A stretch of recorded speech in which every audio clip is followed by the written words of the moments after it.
There are a lot of, the elections will obviously be competitive. If you will name one political institution that you think will pose a challenge to your hold on power, which organization will that be? I don't want to name one. I think the Liberty Party with Brumsky and Siaka is something organization to contend with, and we acknowledge that. Professor Tuamre Mason, who's putting together the Liberia People's Party and the New Deal movement, he's somebody to contend with. We admit that. There's also Ambassador George Weah with his established constituency as a famous footballer. We also admit that. So we have these political parties that we acknowledge will be formidable contenders. But again, what is important is the work that has already been done, where this Unity Party has taken our country from the brink of self-destruction to where it is, where we've carried out development throughout the country, where the political party has shown to Liberian people that we all own Liberia, that we all can become somebody in Liberia, we all can enjoy the benefits of prosperity in Liberia. Well, the political party has shown that with the Unity Party, foreign investors are going to invest in Liberia. Today, that there are so many foreign investors who are coming in to invest in our resources. Well, we have established that. Where we have also shown that this is a country that we can have all of the values and principles of democracy, freedom of speech, the right to trial by jury, anything that you can think about that comes to the attributes of democracy and fundamental human rights, we are practicing in that country. No political prisoners, nothing like that. So it is a tremendous thing after war that's happening in Liberia.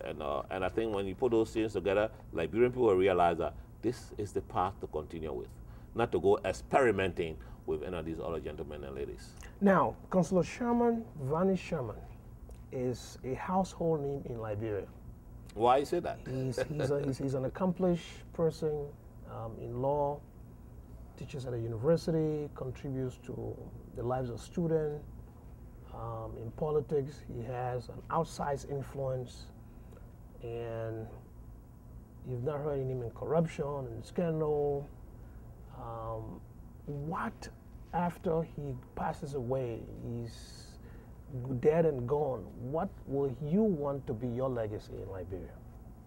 As a lawyer who tries his best. Try his best. And what is his best? Being a very good lawyer. Now, thank you so much. Before we conclude, quite recently, President Sirleaf has endured beatings and jailing from a brutal dictator. But students who thought that their teachers were underpaid and needed to voice their concerns were beaten by the police, the Unity Party-led government police. What is your take on that? That is undergoing investigation. I mean, brutalizing students is nothing that President Sirleaf will countenance or approve of. On the other hand, I'm sure you will agree that in this civilized world of ours, and especially coming from a civil war, one of the things that we shouldn't also condone is violent demonstrations. So, to the best of my knowledge, the beating of the students is being investigated, and I think at the end of the day, those who have perpetrated those acts against the student will be appropriately punished. So don't think President Sirleaf is just putting it under the carpet. No, she's not doing that. Now, finally, there will be Liberia after President Sirleaf. There will be a leadership vacuum. Don't say that about Unity Party. Well, I'm not saying the party. She's a leader who's seen by the party as a transformational figure, given where the country came from. And after President Sirleaf, there will be that post-Ellen period or era. It will not be a post-Unity Party era, but post-Ellen era. Who do you think are potential people that have the strength and the vision to continue the work? I think it's too early to think about that. I think we have a clear and present task That's to get her and Vice President Barker re-elected. But the thing about the Unity Party is that there is a level below President Sirleaf of qualified, competent Liberians who can carry on the task of the party. And if the Liberian people repose their confidence in us at that time to carry on the process of continuing to develop Liberia and continue to manage our country. But again, don't forget that even Charles Brumskin is at that level, that same generation. So that even if President Sirleaf is not there, he too might be running for the third or fourth time. So we do have a core of Liberians. At my age, I'm 58. I'm not so sure what is the age of Brumskin, maybe 59, 60, I'm not so sure. But after another 6 years, there will still be people who have the capacity, the energy, and to continue to manage the affairs of our country. So I don't think there's going to be a vacuum. If you have a lot of a lot of partisans of the Unity Party, one person that might think about is a guy called Varney Sherman. You are assuming that. You are assuming that. No, so would you count yourself in or count yourself out? I'm not counting anything. I'm saying to you, it's too early for me to think 6 years down the line what I'm going to be doing. So I might decide to retire and go back to Cape Mount and sit near the beach and enjoy myself. I don't know. I don't want to think 6 years down the line. I want to think immediately. So if I have an immediate task. So if I say he's counted, you won't think that that'll be a surprise. You will not be surprised to find your name on the list. How can I be? The assumption will be that once the guy ran for president in 2005, he continues to be on the political stage as a national chairman. The assumption will be that he should be counted in. I'm only saying this is too early to do that. We have an declared and immediate task before us. And it's so enormous. We want to concentrate on that. Don't forget, people counted these things before. Our articles of merger says that if the presidential candidate comes from one of the constituent political parties, the vice presidential candidate should come from the other constituent political party. So people assume that by virtue of those provisions of our articles of merger, Varney Sherman would have been the vice presidential candidate to Ellis Sirleaf. And there was all kinds of speculations. It didn't happen. It didn't happen. So again, don't speculate. Let's do the thing that's before us now, and that is what? To get President Sirleaf re-elected, to get us to win the legislature, to have at least a simple majority in the legislature, and to do the task of the Liberian people, to transform our country. Look, Liberia has been good to me. And you just said it, that I'm a lawyer, I'm this, I'm those kind of things. I've done well. That office is not the end of my life. It's not the beginning of my life. I've done very well. I'm a very happy and comfortable man. Okay. Now, finally, we always say finally, and then another question comes. But the TRC report. Yeah. One word. It was too ambitious. It was too ambitious, and because it was so ambitious, it has become irrelevant. I'm not saying that bad things didn't happen in Liberia. Bad things happen in Liberia. And there are some good things in the report, like dual citizenship, reparation for those who were injured or victims.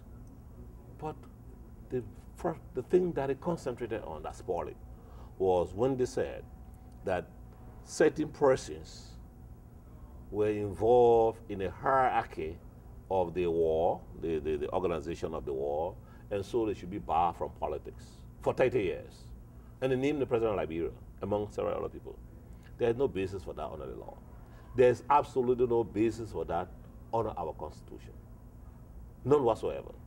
And so that kind of provision of the content of the TRC report, on which everybody who reads it has placed his attention, has made the report virtually irrelevant.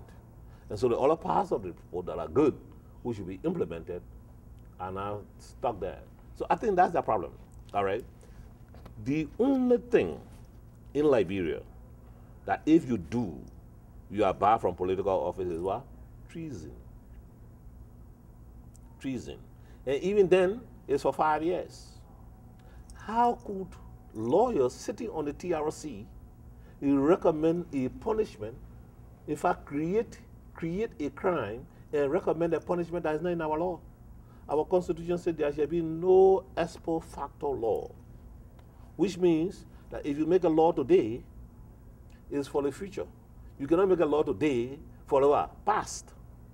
If a punishment didn't exist today, it cannot be created today for an offense that was committed yesterday. So that's the basic principle of constitutional law. Every first-year law student knows that when he studies criminal law. How could they propose those kind of things? For us to create a punishment? Come on. Come on. So why would this be so ambitious? People think they have political motivations. I don't know. But like Liberian people say, they spoiled it. They wasted all of the resources of the Liberian people, all of the resources of the international community by trying to get at Ellen Sirleaf, thinking that they will have incapacitated her for re-election. But as I told them shortly after they brought out that report, anybody who tries to implement that report, I will challenge it as being unconstitutional. And I will stand tall in the Supreme Court in my challenge. Seriously.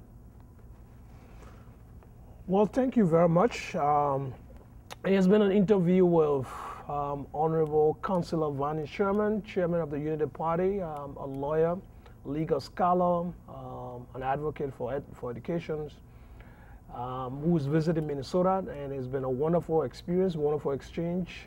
Thank you so much for coming, and we appreciate your time. I appreciate it. Thank you so much. Any last word? Well, you guys are doing a good job here. It's good to see you. It's been a long time, and to see what kind of work you are doing here. I'm so very, very pleased by that. Okay. Too often when you guys come here, we forget what you are doing here. So I'm very, very glad to see you stay involved with our country. Thank you so much. Thank you. Thank you. Okay. Don't capture the other side. Thank you. Thank you. Thank you. Thank you very much. Thank you very much. Okay. All right. Thank you. No problem. So, that's all we're saying. Better. Thank you, man. Thank you. No problem. How's the interview? Oh man, it was just incredible. Oh, okay. Yeah, it was incredible. Yes. I love it. Man, boss. I'll call you, man. We'll go to hook up with you. I got to tell you, man.